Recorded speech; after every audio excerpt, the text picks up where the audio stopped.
Bien, pues creo que ya estamos todos. Por favor, ahora continuamos con la lectura. Le pido por favor a nuestra compañera, quien no ha participado, Sandra Susana. Por favor, que nos haga la lectura de los siguientes 5 puntos, por favor. Buenos días, maestra. Buenos días.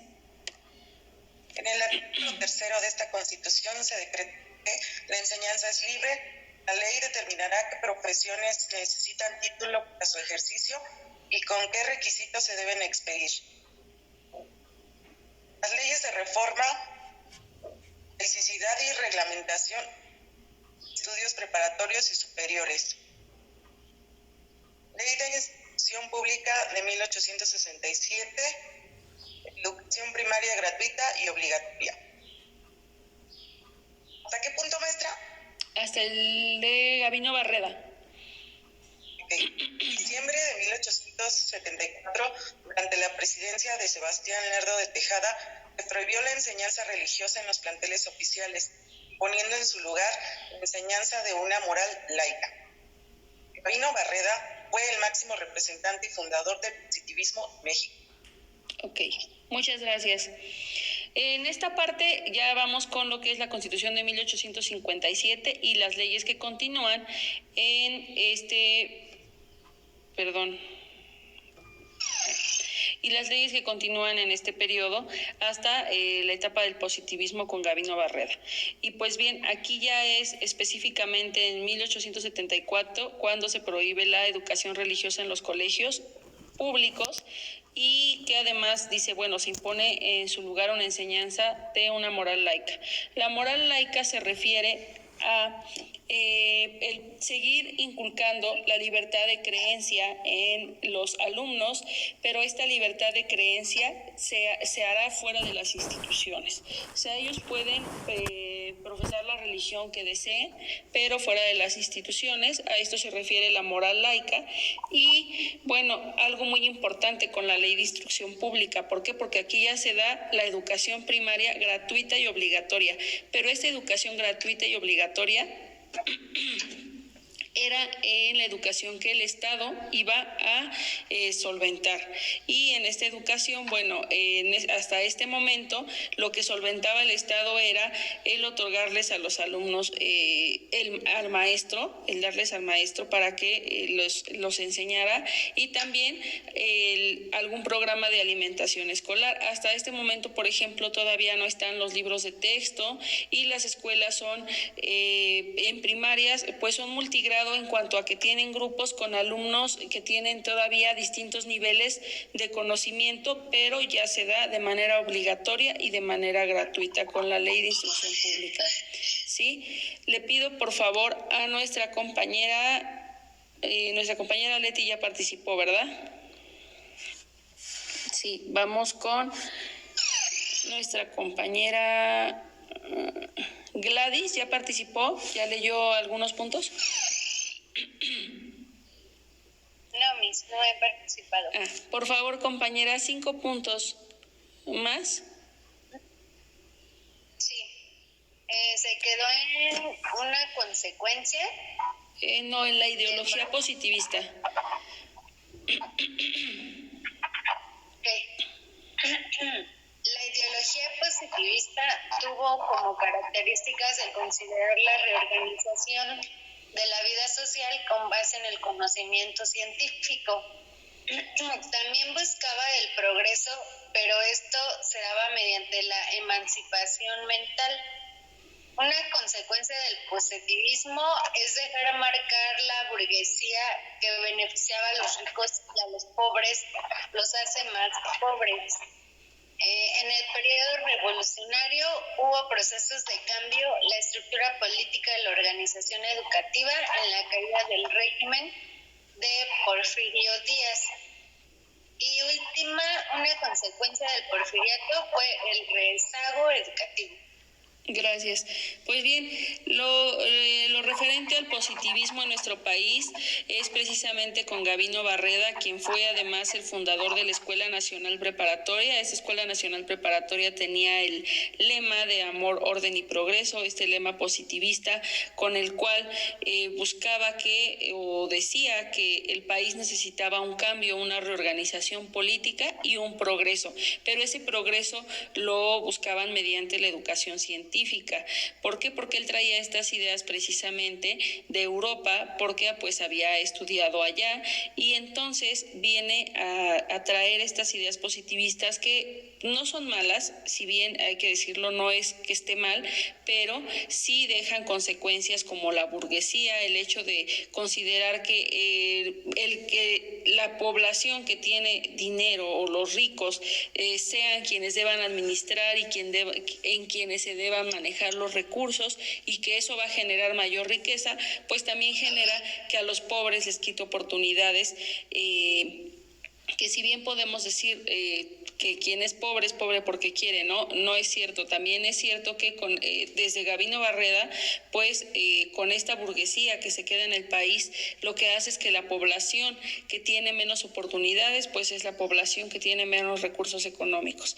Entonces, siempre es como que quedarse las rebanadas del pastel entre quienes tienen la posibilidad económica, y que, como ustedes pueden ver, quienes tienen acceso en lo político son por lo regular personas que económicamente están bien posicionadas. Entonces, todo esto pues va cambiando. La lógica positivista de las escuelas sí es suprimida en algún momento, y esa lógica positivista se refiere precisamente a la forma de enseñar, a lo que se les enseñaba de manera muy objetiva a los alumnos, en este caso de preparatoria, y que además, bueno, otro punto es que con una consecuencia del porfiriato es el rezago educativo. ¿Por qué? Porque la mayoría de nuestra población hasta este momento nos habla de millones de personas que no saben leer, que no saben escribir y que no han acudido ni siquiera a la educación primaria. Entonces, aquí de manera muy breve también se reformó el artículo 3. ¿Por qué? Porque en el periodo de la Revolución Carranza hace un proyecto para reformar precisamente el artículo 3 y otros artículos que sí cambian ya el sentido muy drásticamente de cómo queda la educación, y que es la que está vigente ahora, el de artículo de 1917, el artículo 3. Y con este artículo pues ya tiene más o está más consolidada la educación, que ya es gratuita, obligatoria y laica. Entonces tenemos más ideas, todavía nos faltan pues bastantes. No, ya vamos a terminar, yo creo que sí nos da tiempo, y no sé si hasta aquí tienen dudas o continuamos para poder terminar este maratón. Continuamos entonces. No, profe. Gracias. Nada más a mí mi cuestión, si le podría subir a plataforma, no se mal. Ah, sí, sin problema. En cuanto termine la sesión, lo subimos. Bueno, lo subo. Gracias. Gracias. Y ahora le pido por favor al 9, que no sé quién es.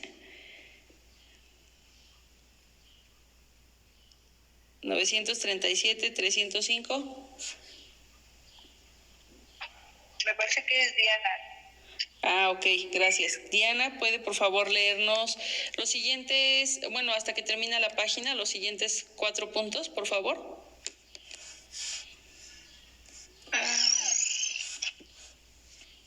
¿Se quedó en el artículo 5? No, justo cierra. Ay, perdón, señora.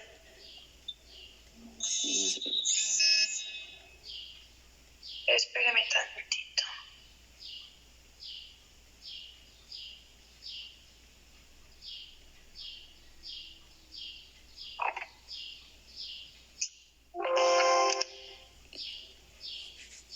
No se preocupe, compañera, si quiere estos los leo yo y usted lee los siguientes, mientras.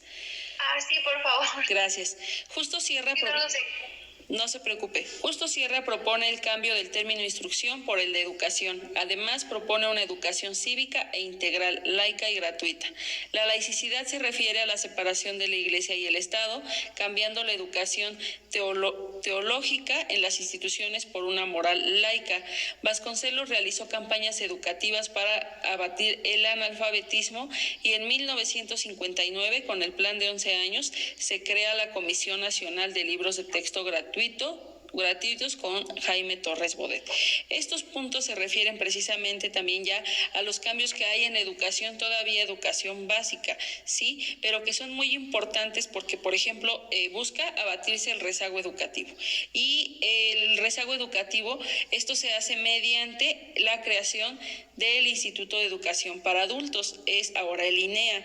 Este instituto es creado precisamente para que las personas, no importando su edad, puedan terminar su educación básica, en este caso primaria y secundaria. La preescolar pues no está incluida, sin embargo, dentro de los niveles del INEA pues se llama educación inicial, y esa educación inicial es para enseñarles a las personas a leer y escribir. Hasta ahora sigue funcionando este instituto ya más consolidado, se llama INEA, y en cada estado hay una sede. Además, también aquí, repetimos esta idea general en la que la educación es laica y la enseñanza que se da es una moral laica en lugar de contenidos teológicos, o sea, religiosos.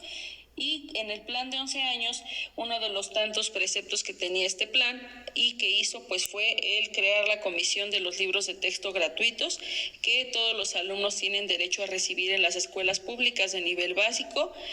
Y el cambio del término de instrucción por educación era porque antes se le llamaba instrucción pública, pero decía Justo Sierra, los niños no son seres a los que se les puede instruir, sino educar. Entonces, ¿de qué manera los vamos a educar? Les vamos a dar una educación integral, es decir, ya no únicamente los conocimientos teóricos, sino también talleres, habilidades, arte, otras cuestiones que sean más integrales en su formación. La educación cívica, que era el amor a la patria para ser un buen ciudadano, y lo mismo, que fuera laica y gratuita. Entonces continuamos, por favor. Ya nada más vamos a darle lectura a lo que sigue para terminar, compañera, para que no se nos termine el tiempo y podamos concluir este maratón, por favor. El proyecto de Carranza. Adelante. El proyecto de Carranza para la Constitución de 1917 fue, entre otros, el siguiente. Artículo 3. Habrá plena libertad de enseñanza, pero será laica, la que se dé en establecimientos oficiales de educación, y gratuita la enseñanza primaria, elemental y superior, que se imparta en los mismos establecimientos. Artículo 5. El Estado no puede permitir que se lleve a cabo ningún contrato, pacto o convenio que menoscabe, pierda o sacrifique la libertad del hombre, ya sea por causa de trabajo, la educación o voto religioso. Artículo 31.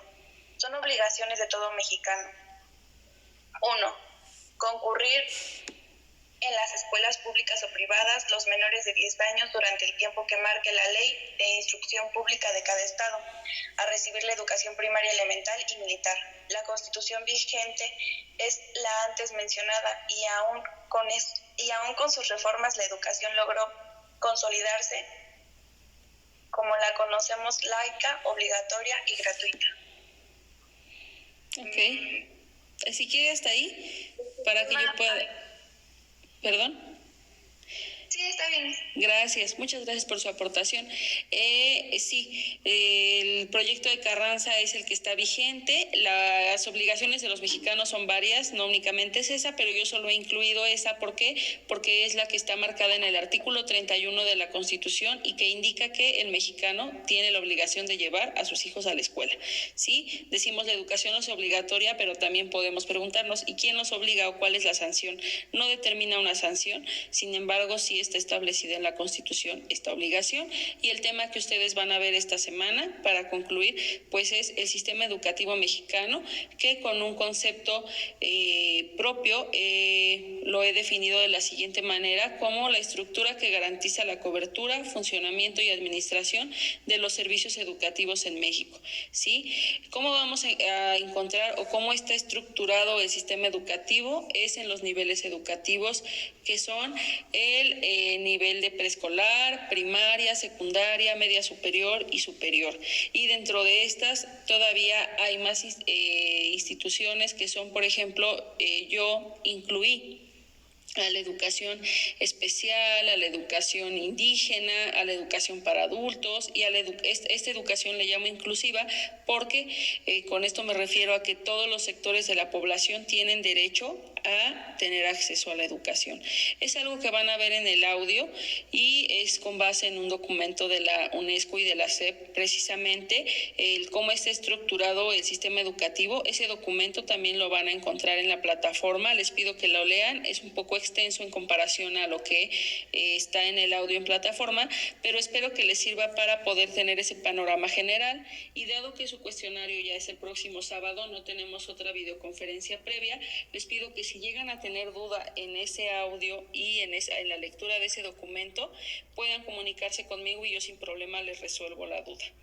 Con esto vamos a concluir el día de hoy nuestra sesión y pues quiero desearles mucho éxito en su cuestionario y también en los cuestionarios de las otras materias que estén cursando, y no sé si alguien tenga una duda o comentario ya para finalizar.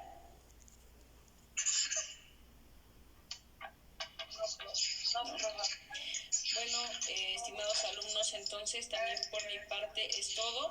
Les deseo que tengan un excelente día y quedo a sus órdenes para cualquier duda. Muchas gracias.